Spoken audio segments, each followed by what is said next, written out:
경제사회노동위원회가 현행 최장 3개월인 탄력 근로제 단위 기간을 6개월로 확대하는 데 합의했습니다.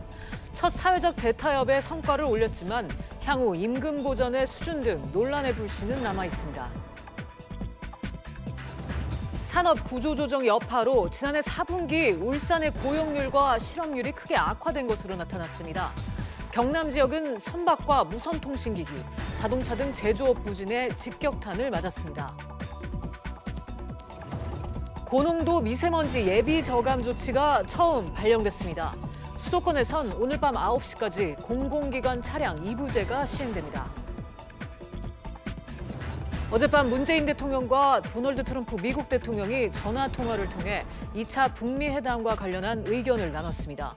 트럼프 대통령은 대북 후속 조치를 놓고 문 대통령과 긴밀히 상의하겠다고 약속했고, 문 대통령은 우리나라가 남북 경협 등의 역할을 떠맡을 수 있다는 의지를 밝혔습니다. 이상 이 시각 주요 뉴스입니다. 탄력 근로제 단위 기간 확대를 놓고 지난 2달간 진통을 겪어온 경제사회노동위원회가 합의안에 전격 합의했습니다.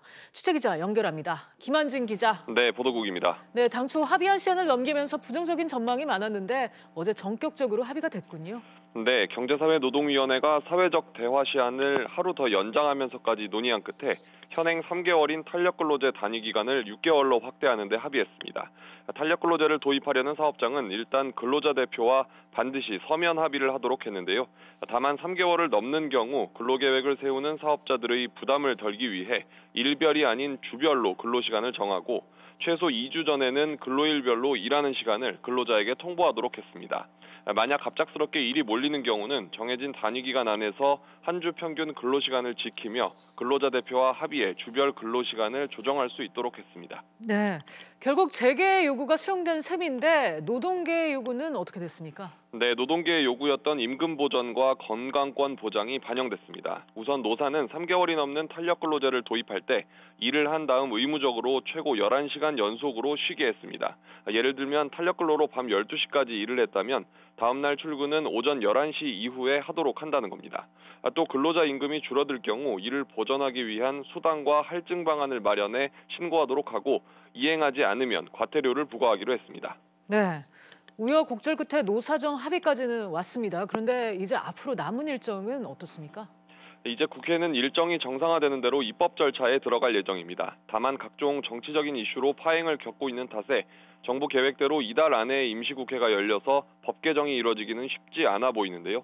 탄력근로 확대와 더불어 다음 주 최저임금 결정체계 발표까지 겹치면서 민노총이 예고한 대로 다음 달 6일 총파업에 나서며 노사정 갈등이 재점화되면 국회 입법의 변수로 작용할 수도 있다는 분석입니다. 지금까지 보도국에서 전해드렸습니다. 공공기관 채용 실태 정기 전수조사 결과 총 182건 채용 비리가 적발됐습니다. 정부는 비리 혐의가 짙은 36건에 대해서는 수사 의뢰하고 채용 과정 중 중대 과실이나 착오가 있었던 146건에 대해선 징계와 문책을 요구할 방침입니다. 채용 비리와 관계된 현직 임직원은 모두 288명으로 이들은 즉시 업무에서 배제되고 검찰 기소 때 관련 절차에 따라 퇴출될 예정입니다. 우리나라의 주력 산업인 자동차, 조선이 지난해 불황과 구조조정을 겪으면서 해당 산업의 공장이나 기반 시설들이 밀집된 지역들의 경제도 부진을 면치 못했습니다. 울산의 경우 실업률이 사상 최고치로 치솟았습니다. 취재기자 연결합니다. 장가희 기자. 네, 장가희입니다. 네, 조선과 자동차 업종이 밀집된 지역이라면 울산과 경남 같은 지역을 꼽을 수 있는데 불황과 구조조정의 충격파가 역시 나타났군요. 네, 그렇습니다. 통계청에 따르면 지난해 전국 광공업 생산은 반도체, 화학 제품의 호조로 1년 전보다 0.3% 증가했는데요. 업종별로 보면 선박과 자동차 분야 생산 부진으로 경남은 6%, 전북은 2.6% 하락했습니다. 서비스업 생산은 전북, 울산, 경남 모두 하락했는데요. 음식, 숙박, 교육 서비스 등 경기에 민감한 업종들의 생산이 부진했던 것이 원인으로 분석됩니다. 건설업도 부진하긴 마찬가지입니다. 건설 수주는 전국적으로 4.5% 감소했는데 경남과 세종, 충북의 경우 발전, 송전, 주택 수주가 줄어들었습니다. 수출의 경우 부산과 경남은 선박과 무선 통신기기, 자동차 업종의 부진으로 감소했습니다. 네. 지역별로는 고용이나 실업률이 어땠습니까? 네, 지난해 전국 고용률은 60.7%로 1년 전보다 0.1%포인트 하락했습니다. 이 중 울산은 0.8%포인트 하락한 59%, 전북은 0.3% 떨어진 58.3%를 나타냈습니다. 전체 실업률은 3.8%로 0.1%포인트 올랐는데요. 지역별로는 울산이 4.6%의 실업률을 기록해 2000년 통계 작성 이후 최악의 실업난을 겪고 있는 것으로 나타났습니다. 한편 소비자 물가는 음식, 숙박, 식료품 등의 가격 상승으로 지난해보다 1.5% 상승했습니다. 지금까지 SBS CNBC 장가입니다. 수도권에 오늘 처음으로 미세먼지 예비 저감 조치가 내려졌습니다. 추위가 물러가면서 다시 미세먼지가 찾아왔는데 외출하실 때 마스크 꼭 챙기셔야겠습니다. 보도국 연결해 봅니다. 윤선영 기자. 네, 보도국입니다. 네, 미세먼지 상태가 얼마나 나쁘길래 예비 조치가 발령된 건가요? 내일과 모레의 초미세먼지 하루 평균 농도가 세제곱미터당 50 마이크로그램을 넘을 것으로 예상되기 때문입니다. 말 그대로 내일 미세먼지 상황이 나쁠 것으로 예상되니 미리 대비를 하자는 선제적인 조치인데 지난 15일부터 시행된 미세먼지 특별법이 도입된 데 따른 겁니다. 이에 따라 서울과 인천 그리고 연천과 가평, 양평을 제외한 경기도에 오늘 새벽 6시부터 밤 9시까지 예비 저감 조치가 처음으로 발령됐습니다. 국립환경과학원에 따르면 오늘은 서울과 경기 남북부, 내일은 서울과 인천, 경기 전역의 미세먼지 농도가 이 기준을 넘어설 것으로 예상됩니다. 네.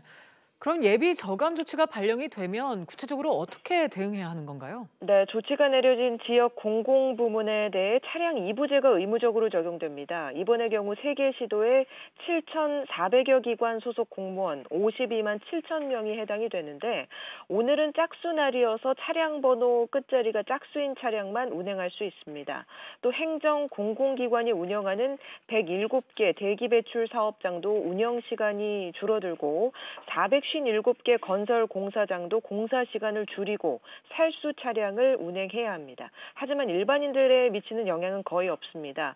예비 저감 조치 시에는 비상 저감 조치와 달리 재난 문자가 발송되지도 않고 일반 차량은 평상시와 같이 운행하고 공영 주차장도 정상 운영됩니다. 그렇군요. 내일은 비상 저감 조치가 내려질 수도 있겠군요. 그렇습니다. 오늘 오후까지도 초미세먼지 수준이 나쁘면 내일 비상 저감 조치가 발령됩니다. 그럼 예비 저감 조치 때와 마찬가지로 공공부문에서 차량 2부제가 시행되고 해당 시도의 조례에 따라 배출가스 5등급 이상의 노후 경유차는 운행에 제한이 있을 수 있습니다.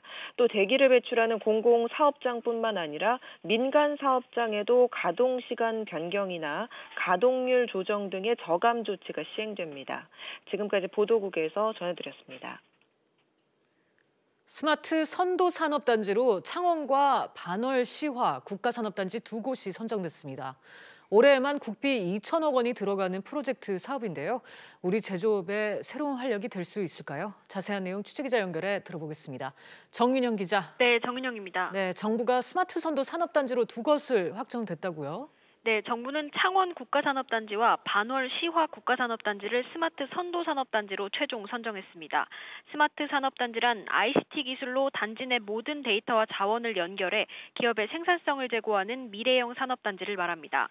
또 이곳에 창업과 신산업을 자유롭게 테스트할 수 있는 공간도 조성할 계획입니다. 지난해 12월 문재인 대통령이 스마트 산단 선도 프로젝트 추진을 발표했는데요. 일단 이번에 두 곳을 선정한 데 이어 2022년까지 10개의 산단 조성을 목표하고 있습니다. 네, 창원과 반월시와 국가산업단지가 선정된 이유는 뭔가요? 네, 창원은 기계와 전자 등 주력 업종이 특화돼 있는데요. 향후 지능형 기계 같은 첨단 업종으로 고도화될 잠재성이 높다고 평가됐습니다.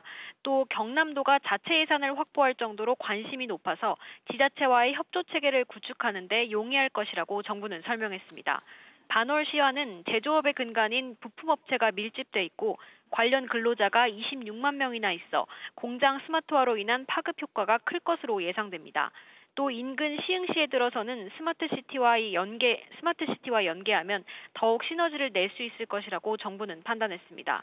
정부는 2개 산단별로 사업단을 구성하고 세부 실행 계획을 마련해 4월부터 사업을 본격화해 나갈 계획입니다. 지금까지 보도국에서 전해드렸습니다. 서울시가 2차 도시철도망 구축 계획을 발표했습니다. 목동과 청량리를 잇는 지하 경전철이 새로 추진되는 등 10개 노선안이 공개됐습니다. 취재기자 연결합니다. 강산 기자. 네, 강산입니다. 네, 신설되는 노선은 어디입니까? 네, 목동과 청량리를 잇는 강북횡단 경전철입니다. 서울시는 이를 포함해 오는 2028년까지 경전철 6개 노선을 신설하고 2개 노선은 연장, 지하철 2개 노선은 개량하는 내용의 2차 도시철도망 계획을 발표했습니다. 경전철의 경우 지난해 발표한 면목선과 난곡선, 우이신설 연장선 목동선에 앞서 말씀드린 강북횡단선이 추가됐습니다. 또 현재 공사 중인 신림선은 여의도까지 연장됩니다. 지하철 개량 계획은 4호선 당고개에서 남태령 구간을 급행화하기로 했고 5호선은 공사 중인 하남선 운행을 고려해 둔촌동, 길동, 구분다리역을 직선으로 연결하기로 했습니다. 총 사업비는 7조 2,300억 원이 투입될 예정인데요. 서울시는 계획이 실현되면 철도 통행 시간은 평균 15%, 지하철 혼잡도는 30% 감소하고 철도 이용이 가능한 시민은 40만 명가량 증가할 것으로 내다봤습니다. 네, 강 기자, 관심을 끌었던 9호선 4단계 추가 연장은 어떻게 됐습니까? 네, 9호선 4단계 추가 연장 노선은 이번 계획의 조건부로 포함됐습니다. 오는 2021년 강일 미사 구간과 함께 광역철도로 지정되면 추진하겠다는 게 서울시의 입장인데요. 광역철도 지정은 국토부의 권한입니다. 이번 계획에서는 제외됐지만 지역균형 발전 지수가 높은 난곡선 금천 연장 구간과 7호선 급행화 등은 후보 노선으로 선정돼 5년 후 사업 타당성을 재검증할 계획입니다. 서울시는 국토부와의 사전 협의, 시의회 의견 청취 등을 거쳐 오는 4월 중 국토부의 사업 승인을 요청할 예정입니다. 지금까지 서울시청에서 전해드렸습니다. 지난달 서울 아파트 구매를 가장 많이 한 연령대는 40대와 30대, 50대 순으로 나타났습니다. 국토교통부 등에 따르면 지난달 서울 아파트는 총 1,889건이 거래됐는데 40대 매입 비중은 28%, 30대는 25%, 50대는 22%로 조사됐습니다. 고가 아파트가 몰려있는 강남이나 서초구에선 40대와 50대 구매 비중이 높았고 소형 아파트가 몰린 노원과 강북구에선 30대 비중이 높았습니다. 어제 문재인 대통령과 트럼프 미국 대통령이 전화통화에서 일주일여 앞으로 다가온 2차 북미 정상회담에 대한 기대감을 나타냈습니다. 문 대통령은 이날 통화에서 필요하다면 남북 경협을 떠맡을 각오가 돼 있다고 밝혔습니다. 보도국 연결합니다. 임종윤 기자. 네, 보도국입니다. 네, 문재인 대통령이 남북 경협을 막겠다고 언급했는데 무슨 얘기인가요? 사전 설명을 좀 드려야 되는데요. 27일 날 베트남 하노이에서 2차 북미 정상회담이 열리는데 여기에서 핵심 의제를 좁혀보면 미국은 비핵화하고 북한은 제재 해소, 제재 완화라고 이제 봐야 될 것 같습니다. 이 북한의 이 대북 제재를 완화한다라는 것은 결국 북한의 경제를 활성화시킬 수 있는 걸림돌이 제거된다는 얘기인데, 근데 북한의 낙후된 철도라든가 도로 같은 이런 각종 사회 SOC들을 개선하려면 우리 돈으로 적게는 몇십조, 많게는 몇백조에 달하는 아주 큰 돈들이 들어갈 것으로 보입니다. 미국은 이런 북한의 경제 재건에 자신들의 돈을 쓰고 싶어하지 않는데요. 민간 투자는 허용하되 미국 정부 차원의 지원은 하지 않겠다는 입장을 이미 밝힌 바도 있습니다. 문재인 대통령이 바로 이런 미국 측의 입장을 감안해서 미국의 경제적 부담을 덜어줄 테니 대북 제재 완화에 미국이 좀 적극 나서달라 이렇게 트럼프 대통령에게 요청을 한 것이다. 이런 해석이 나오고 있습니다. 네, 비핵화와 관련해서도 트럼프 대통령이 다소 유연한 입장을 내놨다면서요? 그렇습니다. 트럼프 대통령이 어제 백악관에서 기자회견을 가졌는데요. 여기서 매우 의미 있는 언급을 했습니다. 궁극적으로는 북한의 비핵화를 원하지만 핵실험이 없는 한 서두를 게 없다 이 말입니다. 여기서 서두를 게 없다라는 요 표현만 5번이나 반복을 했다고 그러는데요. 일단 협상 전략 차원에서 급하게 해서 북한의 페이스에 말려들지 않겠다 이런 뜻을 재확인했다 이런 해석도 나옵니다만 하나 더 추가된 해석은 북한에 대한 워싱턴의 부정적인 기류 이런 것들을 감안할 때 이번 하노이 회담 결과에 대해서 언론이라든가 이쪽 주류에서 기대하는 거를 수치를 좀 낮추겠다는 의도가 포함된 게 아니냐 이런 해석도 나오고 있습니다. 지금까지 보도국에서 전해드렸습니다.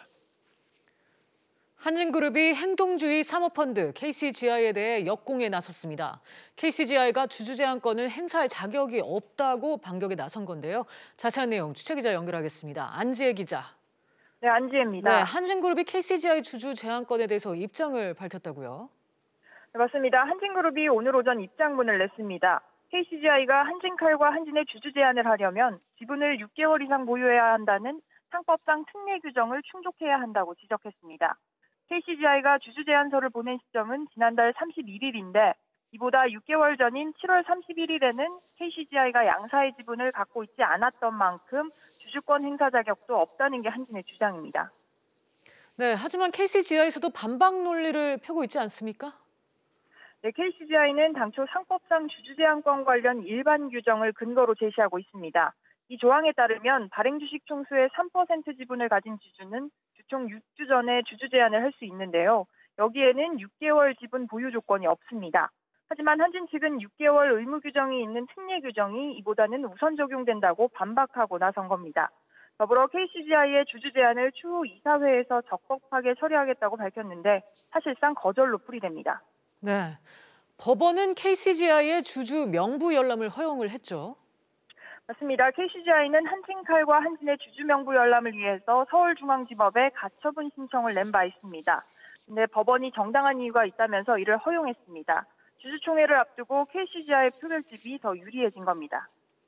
이런 가운데 조현아 전 대한항공 부사장의 이혼 소송 문제가 불거지고 있어요. 그렇습니다. 조 전 부사장이 이혼 소송에 이어서 최근에는 남편으로부터 폭행 혐의로 고소를 당했습니다. 이런 변수들이 다음 달 주주총회에 어떤 식으로든 영향을 미치는 게 아니냐는 관측도 나오고 있습니다. 지금까지 보도국에서 전해드렸습니다. 지난해 금융당국이 분식회계 혐의로 삼성바이오로직스에 2차례 중징계 처분을 내렸죠. 삼성바이오가 징계를 취소해달라는 행정소송과 함께 집행정지 신청을 냈습니다. 법원이 삼바 측의 집행정지 신청을 또 받아들였습니다. 취재기자 연결합니다. 박기준 기자. 네, 박규준입니다. 네, 지난해 삼성바이오로직스 분식회계 혐의에 관해서 2차례 중징계 결정이 내려졌는데 이번 집행정지는 어떤 징계에 대한 건가요? 네, 이 삼성바이오는 금융당국으로부터 2차례에 걸쳐서 중징계 처분을 받았는데요. 이 법원이 어제 이 1차 제재에 대한 집행을 정지하는 결정을 내렸습니다. 이 금융위원회 산하 증권선물위원회는 지난 7월에 삼성바이오가 이 공시를 고의로 누락했다는 이유로 임원 해임 권고와 검찰 고발 등 중징계 조치를 내렸는데요. 이게 이 본 판결이 나올 때까지는 정지가 되는 겁니다. 네, 당시 증선인은 이 삼성바이오가 이 자회사인 삼성바이오 에피스를 이 미국 바이오젠이라는 회사와 함께 이 합작 형태로 설립하면서 이 바이오젠이 에피스 지분을 사들일 수 있는 콜옵션 권리를 부여했는데요. 이 내용을 일부러 공시하지 않아서 회계 기준을 중대하게 위반했다 이렇게 증선인은 판단한 바 있습니다. 네, 지난달에도 법원이 집행정지 결정을 내린 게 있는데 그건 뭡니까? 네, 그건 지난해 11월에 이 증선위가 삼성바이오에 내린 2차 제재에 대한 집행을 정지한 겁니다. 당시 증선위는 이 삼성바이오가 일부러 이 자회사인 에피스의 가치를 부풀려서 고의 분식했다 이렇게 결정을 했고 중징계 처분을 내린 바 있는데요. 당시 증선위는 이 대표이사 해임 권고와 재무제표 제작성 등의 중징계를 결정한 바 있는데 지난달 법원이 이 행정처분에 대해서도 집행을 정지한 겁니다. 이로써 삼성바이오는 본 판결의 결과가 나올 때까지는 이 증선위의 1차 제재, 2차 제재 모두 피할 수 있게 됐습니다. 다만 본 판결이 나오기 전까지 집행이 정지되는 것일 뿐이라서 이 고의 공시 누락이나 분식회계에 대한 혐의가 이 본 판결에서 입증이 되면 삼성바이오에 대한 제재에는 효력을 발휘하게 됩니다. 지금까지 SBS CNBC 박규준입니다.